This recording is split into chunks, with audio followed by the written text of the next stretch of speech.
इन 16 कंपनियों ने महाराष्ट्र को रेमडेसिविर इंजेक्शन देने से मना कर दिया, यह कहते हुए कि मोदी सरकार ने उन्हें धमकी दी है कि अगर उन्होंने महाराष्ट्र को रेमडेसिविर इंजेक्शन दिए तो हम आपके लाइसेंसेस कैंसिल कर देंगे।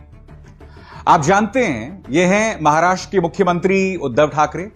इन्होंने फोन लगाया प्रधानमंत्री कार्यालय को, और क्या आप जानते हैं कि प्रधानमंत्री कार्यालय ने महाराष्ट्र के मुख्यमंत्री उद्धव ठाकरे से बात करने से मना कर दिया, इस खबर के मुताबिक जो इस वक्त आपकी स्क्रीन पर है। मैं इसे क्या कहूं, राजनीतिक मास्टर स्ट्रोक या बेशर्मी?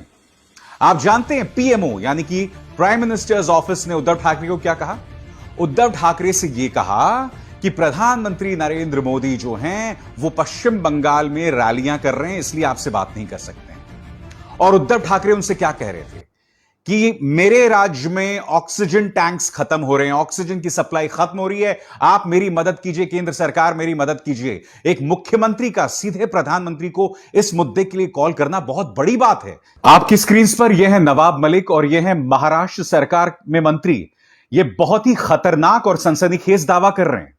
यह ट्वीट पढ़िए, इसमें वो ये कह रहे हैं कि उन्होंने 16 एक्सपोर्ट कंपनी से गुजारिश की थी कि उन्हें रेमडेसिविर इंजेक्शन मुहैया कराए जाएं।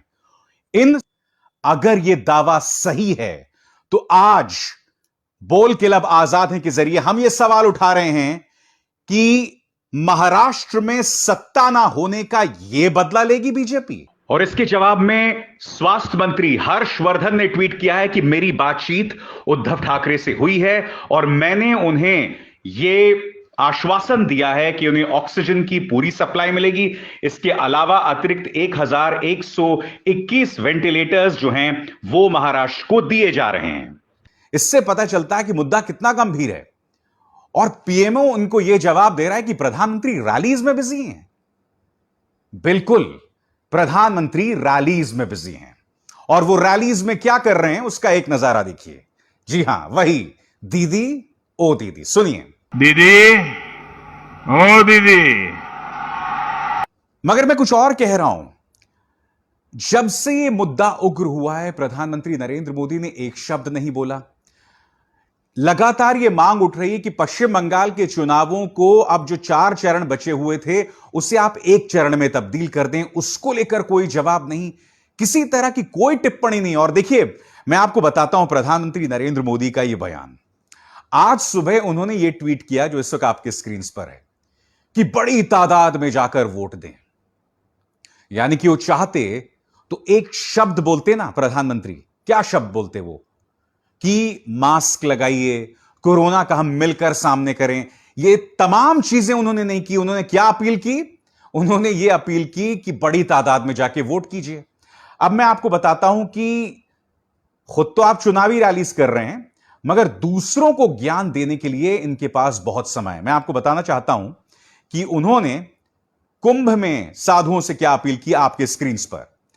आचार्य महामंडलेश्वर पूज्य स्वामी अवधेशानंद गिरी से आज सुबह फोन पर बात की। सभी संतों के स्वास्थ्य का हाल जाना। सभी संतगण प्रशासन को हर प्रकार का सहयोग कर रहे हैं। मैं इसके लिए संत जगत का आभार व्यक्त कर रहा हूं। मैंने प्रार्थना की, 2 शाही स्नान हो चुके हैं और अब कुंभ को कोरोना के संकट के चलते प्रतीकात्मक ही रखा जाए। इससे इस संकट से लड़ाई को एक ताकत मिलेगी। वो कह रहे हैं कि कुंभ संकट को प्रतीकात्मक यानी कि सिंबॉलिक रखा जाए। प्रधानमंत्री, मैं आपसे एक बात पूछना चाहता हूं। कुंभ तो प्रतीकात्मक हो जाए, मगर क्या इस देश में कोरोना को लेकर, इस विकराल संकट को लेकर आपके मुंह से एक शब्द नहीं निकलेगा?